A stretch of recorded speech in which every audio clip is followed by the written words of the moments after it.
We got thousands of climate scientists across the world from different fields of science, and they're all saying the exact same thing. The number one threat facing mankind today is global climate change.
20 years from now, you will be more disappointed by the things you didn't do than by the ones you did.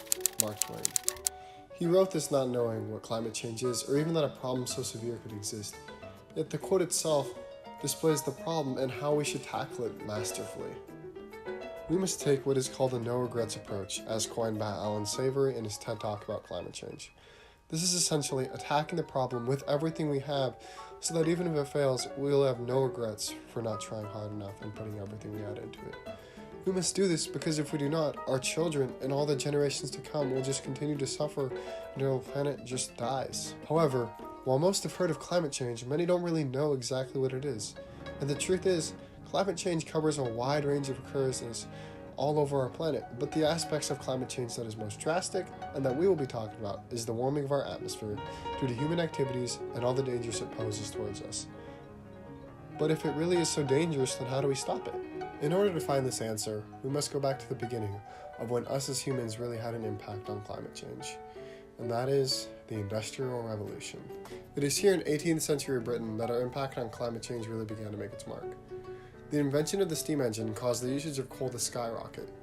This is due to the primary method of heating the water for the steam being the burning of coal.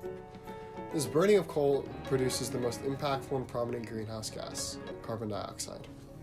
Carbon dioxide exists in our atmosphere in such a plentiful amount due to the sheer volume of carbon dioxide producing fossil fuels that we have burned, and unlike other greenhouse gases, it stays in our atmosphere for upwards of 100 years.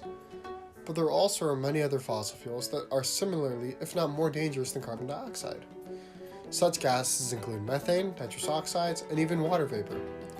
Each of these is dangerous for their own reasons. For example, one nitrous oxide particle is approximately 300 times more impactful than one carbon dioxide particle. However, nitrous oxide only remains in the atmosphere for less than a year. This is why in order to prevent this catastrophe, we must attempt to eliminate all greenhouse gas producing fossil fuels. All of these put together contribute drastically to the global phenomenon known as climate change. This phenomenon is essentially the heating of our atmosphere through greenhouse gases.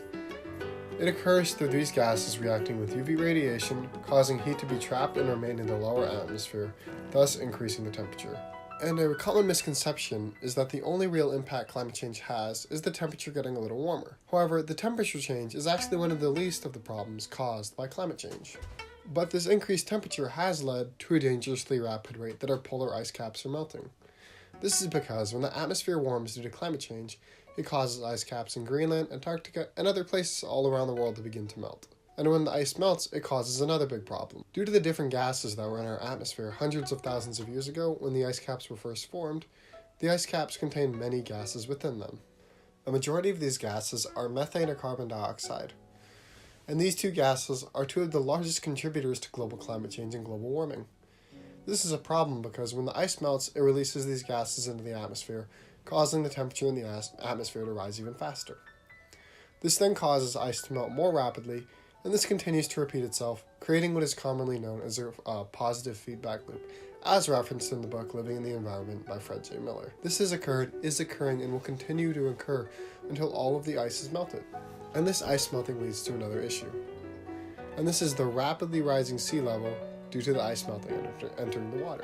The dangers of this have already begun to show, with many states along the east coast of the United States flooding more constantly, and some islands throughout the Pacific already flooding out entirely, forcing their entire civilizations to evacuate. And climate change's impacts aren't only limited to long-term effects either. The increase of the temperature and sea level is going to lead to a drastic increase in extremely long and deadly droughts, along with heat waves, and much longer and stronger hurricanes all throughout the Atlantic Ocean. Yet even with all this data, climate change itself still has many misconceptions. The biggest issue is that people either believe or don't believe that climate change is an issue. It's not faith-based, it's not a belief. This is hard science. We got thousands of climate scientists across the world from different fields of science, and they're all saying the exact same thing. The number one threat facing mankind today is global climate change. Even with all of the evidence and the large majority of scientists across the world confirming that climate change is real and that it is one of the most important issues our society has today, the current Trump administration still fails to combat it or even acknowledge that it's an issue and exists. In fact, they're repealing certain laws set in the past meant to protect and preserve our environment and thus killing our climate.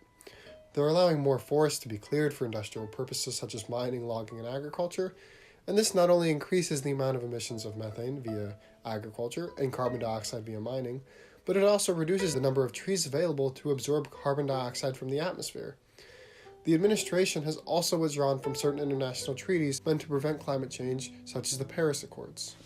But even with the president of our country actively worsening our climate, there is still so much that we as people can do to fight back against climate change. The most powerful weapon we have is our voice and our vote, because in the end that's what will decide who is in charge and who will make the right decisions for the environment and thus our future. And there are also a plethora of ways we can all have an impact, even starting today. This is why I began a social media campaign known as For Our Earth that has reached a combined total number of about 750,000 views, with the majority of them coming from a viral social media post.